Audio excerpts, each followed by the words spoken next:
Hai, ini saya Syamsul Alam dari syamsulalam.net. Jadi, di video kita kali ini di topik Traffic Generation Crash Course kita bakalan bicara tentang content syndication dan content marketing. Jadi, ini adalah topik yang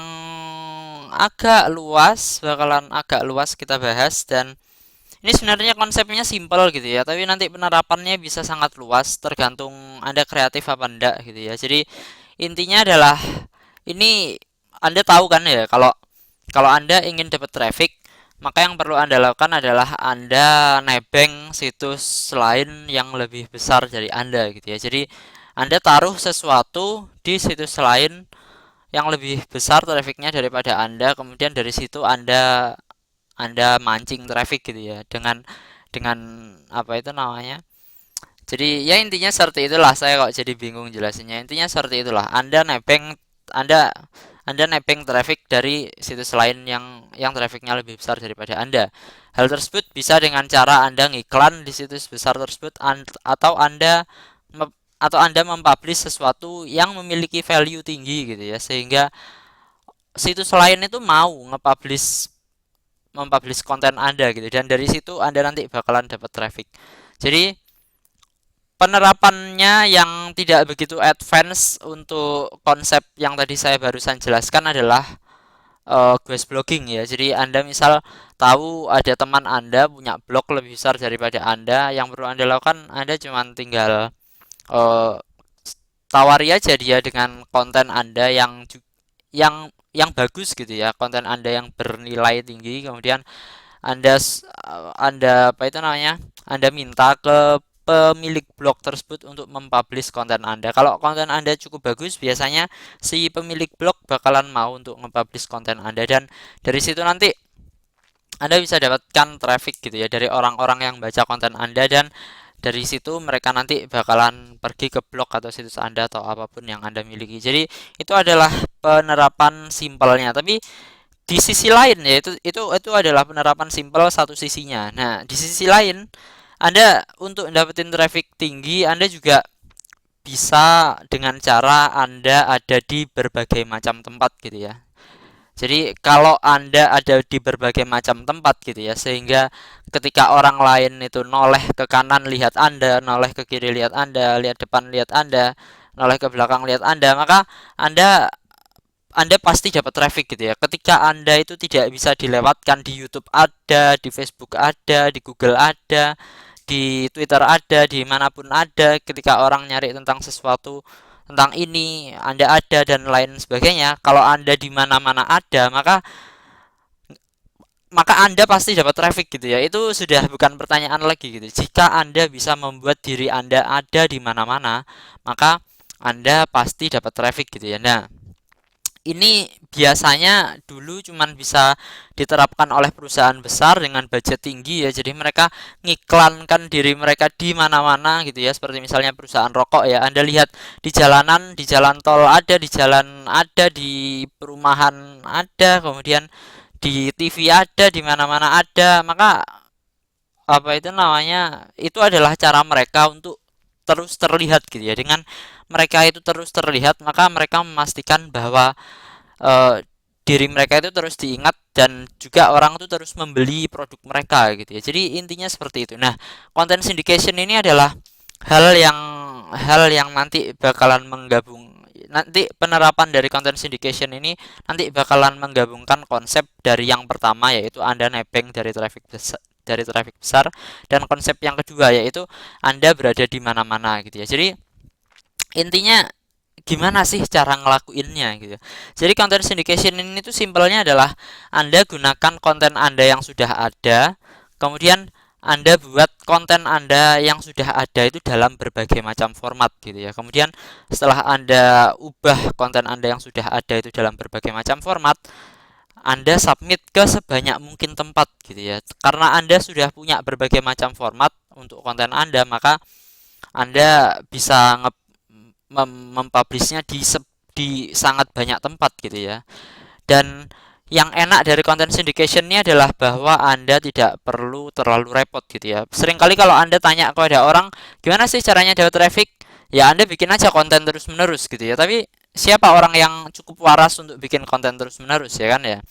Cara paling ideal adalah Anda bikin konten satu kali ya. Anda bikin materi tentang gimana caranya membuat kandang anjing gitu. Misal Anda bikin blog post tentang gimana caranya bikin kandang anjing gitu ya. Tutorial dari A sampai Z gimana caranya bikin kandang anjing. Nah, eh, ketika blog post tentang tutorial Anda tadi selesai, Anda bisa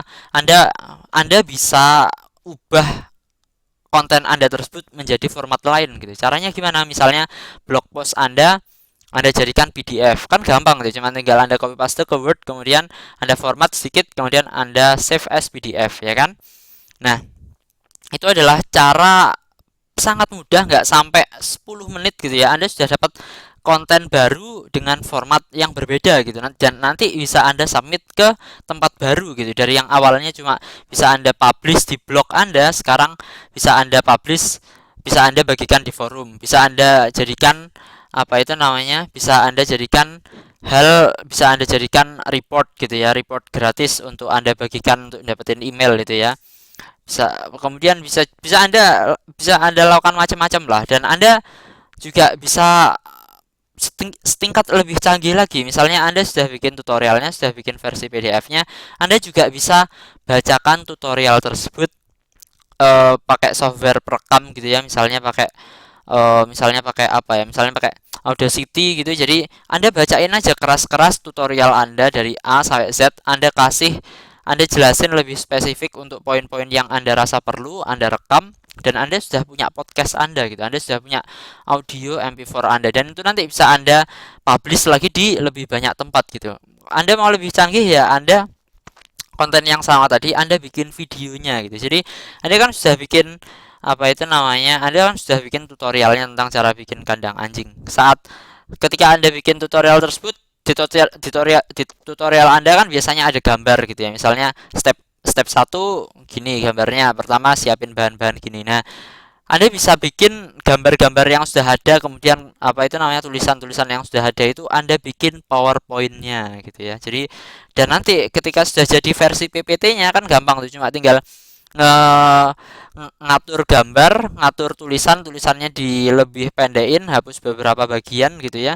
Kemudian apa itu namanya, Anda jadikan PPT, dan dari PPT itu Anda juga bisa jadikan videonya. Jadi Anda mainkan PPT-nya, dan di saat yang sama Anda jelaskan poin-poin yang ada di PPT sambil nunjukin gambar Anda. Jadi itu itu itu tadi adalah contoh dari content syndication. Gimana caranya bikin satu konten jadi ber beberapa konten gitu ya, yang sebenarnya itu konten yang sama tapi ada dalam beberapa format. Jadi kurang lebih itu konsepnya itu seperti itu gitu. Dan saya harap Anda sekarang ngerti ya apa itu content syndication, dan format konten yang bisa Anda gunakan adalah untuk format konten tertulis Anda bisa bikin dalam versi PDF.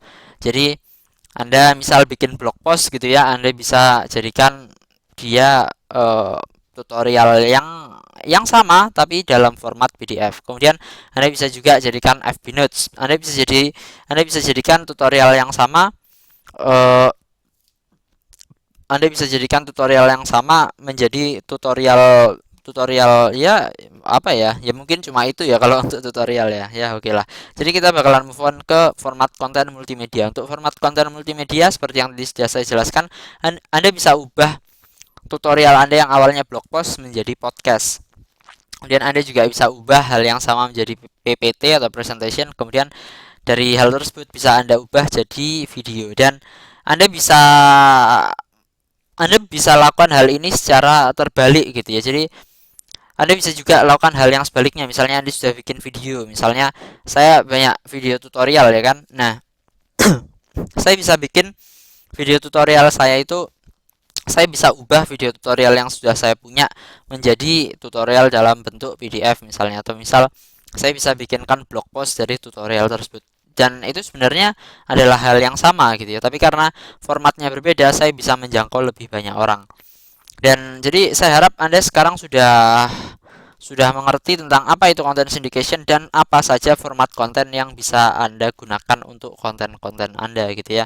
Dan sebenarnya format konten Anda mungkin bisa jadi lebih banyak daripada ini gitu ya. Jadi beberapa konten bisa diubah menjadi software, bisa diubah menjadi quiz, bisa diubah menjadi flash, bisa diubah menjadi macam-macam. Hanya saja apa itu namanya, tentu saja lebih repot ya. Ini saya hanya ajarkan yang saya nyaman, yang saya biasa lakukan ya. Jadi saya nyaman ngajarinnya karena saya sendiri sudah ngelakuin. Jadi intinya seperti itu. Tentu saja jika Anda kreatif, Anda bisa ubah konten Anda yang sudah Anda miliki jadi format lain gitu ya. Dan ketika Anda sudah ubah konten Anda jadi berbagai macam format ya, Anda bisa publish itu ke berbagai macam tempat. Misalnya kalau Anda punya blog post ya, misal Anda punya video tentang suatu, kemudian Anda ubah jadi blog post, Anda bisa letakkan blog post Anda itu di blog Anda sendiri, atau Anda bisa jadikan eh, tutorial dari video tadi yang sudah Anda jadikan format tertulis, bisa Anda publish di blog orang lain atau bisa Anda publish di situs tutorial. Jadi itu adalah cara yang bagus untuk membuat konten Anda terlihat ke sebanyak mungkin tempat gitu ya.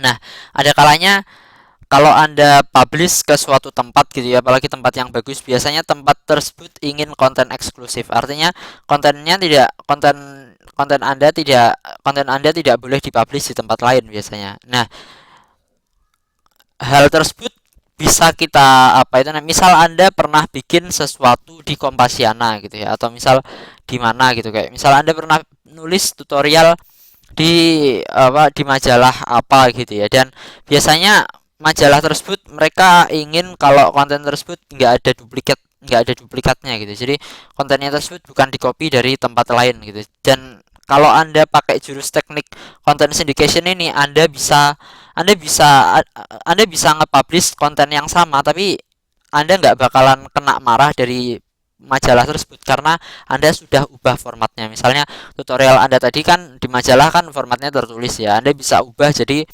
tutorial video. Sebenarnya cuma ngomongin hal yang sama gitu, tapi karena formatnya video maka Anda bisa lolos dari hal tersebut, dan Anda bisa apa itu namanya publish ke lebih banyak tempat sehingga Anda dapat lebih banyak traffic. Dan itu tadi untuk yang blog post. Kemudian kalau Anda punya PDF, Anda bisa submit ke situs submisi PDF ya. Jadi ada situs-situs yang dia itu kayak ensiklopedia PDF gitu ya. Jadi kerjaannya itu cuma ngumpulin PDF dan biasanya banyak blogger-blogger Indonesia yang dia itu suka kayak ngumpulin PDF gitu terus dipublish di blog mereka gitu ya, di biasanya di host di Mediafire atau di Forshare dan lain sebagainya, kemudian dipublish di blog mereka. Nah, itu adalah cara bagus ya. Kalau Anda misal punya PDF, Anda bisa submit PDF Anda ke sebanyak mungkin tempat gitu ya. Salah satunya di scribd.com. Tapi Anda juga bisa submit ke Mediafire dan lain sebagainya. Semakin banyak Anda submit, semakin besar kemungkinan PDF Anda terindeks oleh Google, bahkan bisa jadi terindeks beberapa gitu ya. PDF yang sama terindeks beberapa kali sehingga Anda punya kemungkinan untuk mendominasi Google. Kemudian kalau Anda punya materi PDF, Anda juga bisa bagikan materi Anda di forum. Jadi kalau Anda kenal saya punya materi di blog saya gitu ya. Misalnya saya sudah nulis sesuatu yang bagus gitu di blog saya. Nah, saya tahu orang-orang di forum itu males untuk pergi ke blog saya gitu ya. Mereka sudah nyaman di komunitas mereka, mereka sudah nyaman di forum mereka. Jadi, yang perlu saya lakukan, saya cuma tinggal copy paste aja artikel saya tersebut ke Word ya, atau ya copy paste aja ke Word. Kemudian saya save as PDF, saya format dikit, saya kasih link menuju situs saya dan saya bagikan ke forum. Dan itu adalah cara yang bagus untuk bikin orang itu tahu mengenai Anda. Dan kalau konten Anda itu cukup bagus, maka orang-orang itu bakalan kepingin tahu lebih banyak tentang diri Anda gitu ya. Dan itulah guna dari link di bagian bawah PDF Anda. Jadi Anda ketika orang sudah penasaran dengan Anda kasih jalan bagi mereka untuk cari tahu lebih banyak tentang Anda, dan dari situ Anda bisa dapetin traffic. Dan kemudian Anda juga bisa, misal Anda sudah punya konten dalam format audio atau podcast, Anda bisa submit konten Anda di SoundCloud, di Podbean, dan di Apple iTunes gitu ya. Jadi tiga benda ini Anda bisa cari di Google. Intinya SoundCloud adalah tempat Anda bisa nge-submit MP3 atau podcast atau musik atau apapun, dan sudah banyak marketer Indonesia yang menggunakan SoundCloud untuk nge-host podcast mereka. Hal yang sama bisa Anda lakukan untuk nge-host podcast di Podbean. Jadi Anda submit aja di SoundCloud dan di Podbean juga. Anda juga bisa nge-submit podcast Anda di Apple iTunes. Tapi untuk yang Apple iTunes ini agak sedikit rumit gitu ya. Tapi tentu saja nggak serumit itu gitu ya. Jadi kalau Anda pakai WordPress, Anda bisa submit podcast Anda di iTunes dengan relatif mudah. Anda tinggal cari aja tutorialnya di Google, how to submit podcast in WordPress to Apple iTunes atau hal lain semacamnya, dan nanti Anda bakalan dapat tutorialnya tentang cara ngelakuin itu semua. Dan tiga hal ini gitu ya, Anda apalagi Apple iTunes ya, Apple iTunes itu banyak sekali pendengarnya gitu ya. Jadi Anda bisa Anda bisa expect dapatkan traffic lah dari situ. Apalagi Apple iTunes itu bagus sekali karena dia itu juga ranking di Google gitu ya. Jadi ya kurang lebih gitulah. Kemudian untuk video Anda juga bisa submit, misal Anda sudah punya konten dalam format video, Anda submit aja ke situs seperti YouTube, Dailymotion dan Facebook fanpage. Kalau Anda tahu saya, ketika saya punya video baru seperti misalnya video ini, maka ketika saya upload, saya langsung bikin diri saya untuk nge-upload ke tiga tempat ini, yaitu YouTube, Dailymotion, dan Facebook fanpage saya. Jadi kalau misal Anda lihat video saya di YouTube, biasanya besar kemungkinan video tersebut juga ada di Dailymotion dan di Facebook fanpage saya.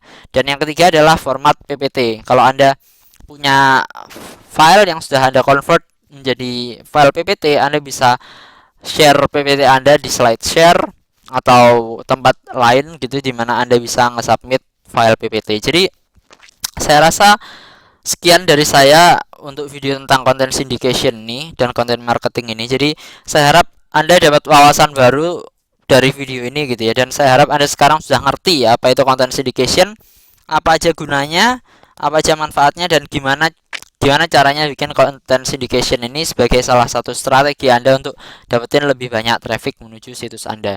Saya pribadi sudah lakukan hal ini dan saya relatif males gitu ya, jadi saya nggak lakukan hal ini secara secara sungguh-sungguh, tapi dari hal yang saya lakukan nggak sungguh-sungguh ini aja saya sudah dapat cukup banyak traffic gitu ya untuk situs saya. Jadi saya harap dari situ Anda mengerti betapa powerfulnya teknik ini. Dan sekali lagi sekian dari saya Syamsul Alam dari syamsulalam.net. Saya mau beli ikan bakar, dan terima kasih karena Anda sudah lihat video saya sampai selesai. Saya Alam sekali lagi, salam senyum.